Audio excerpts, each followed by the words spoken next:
The first time I ever shared a story with anyone, it didn't just change my writing, it pretty much changed my life.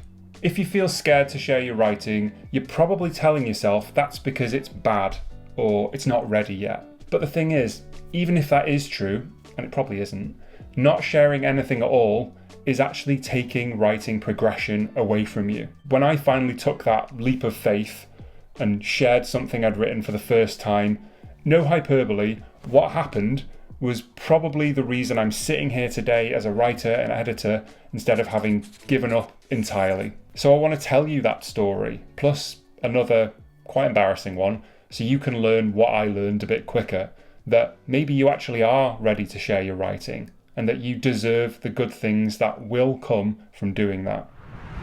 Okay, let's get the embarrassing story out of the way first. There's a good lesson in it.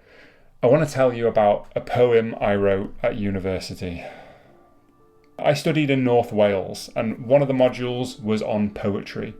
This was the land of Dylan Thomas, classic poets like that. There was even a cafe named after him, big picture of his face on the wall. And I'd just come from reading W.B. Yeats in high school, timeless stuff. I loved the idea that language could do that someone could arrange words in a way that made you feel something in your chest.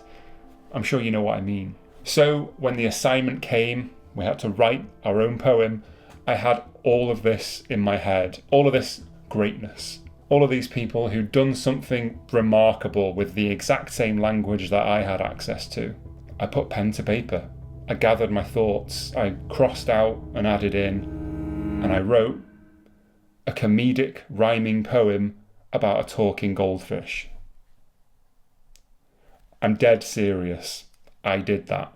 Maybe in the right person's hands that could be great, but I didn't do it because I thought it was good.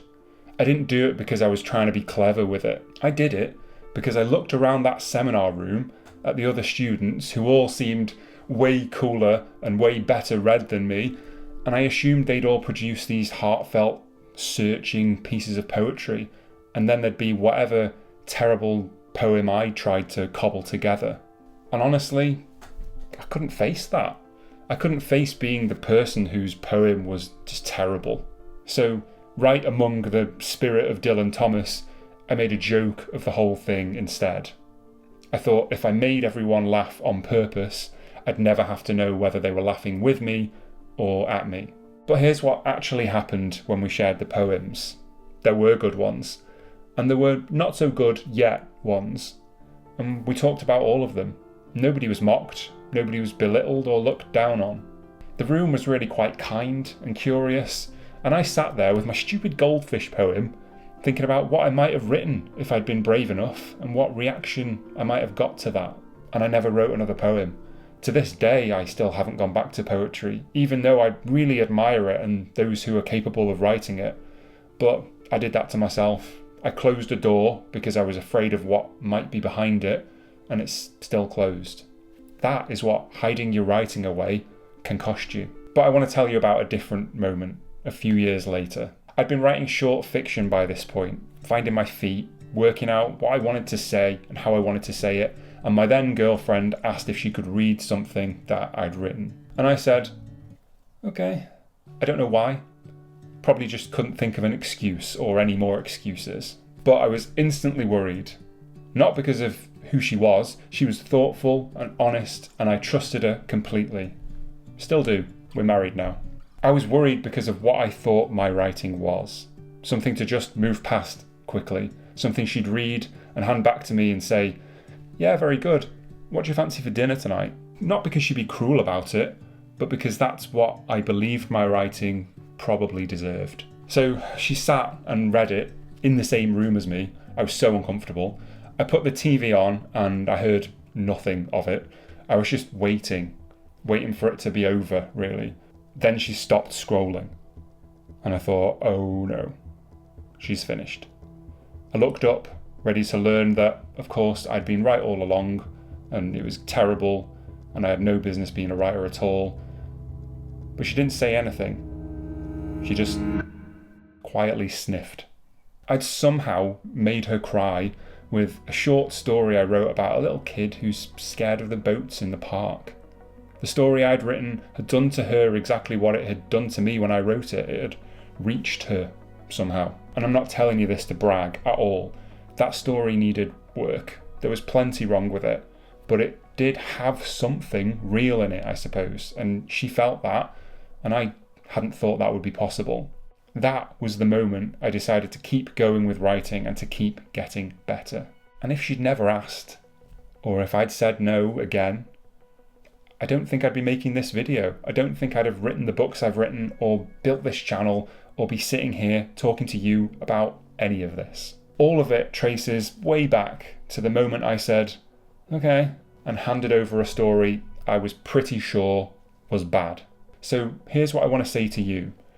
You're not hiding your writing because it's bad. You're probably hiding it because you're scared of what it would mean if it was bad, because you've decided in advance that the verdict will hurt, and you're protecting yourself from the hurt by never allowing that verdict to happen. And it's understandable. Who could pick fault with that? But in the same way that I made the goldfish poem a joke before anyone else could make it one, that protection, it has a cost. The goldfish poem cost me poetry.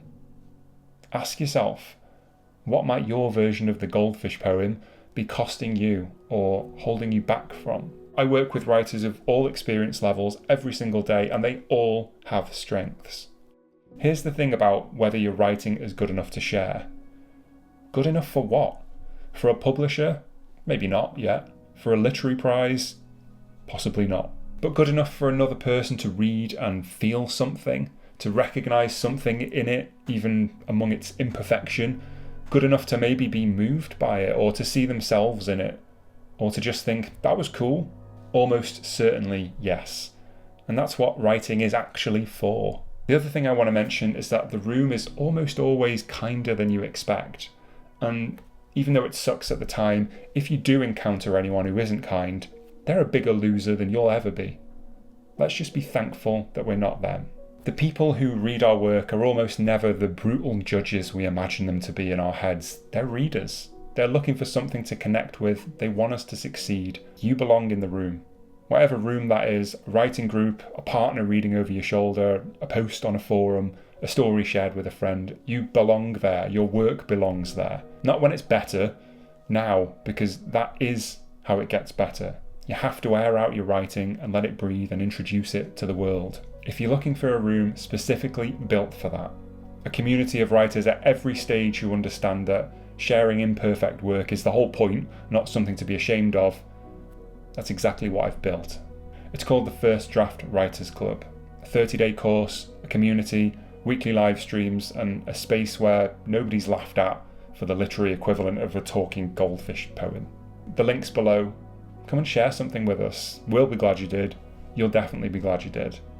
Thank you so much for watching, as always, and happy writing.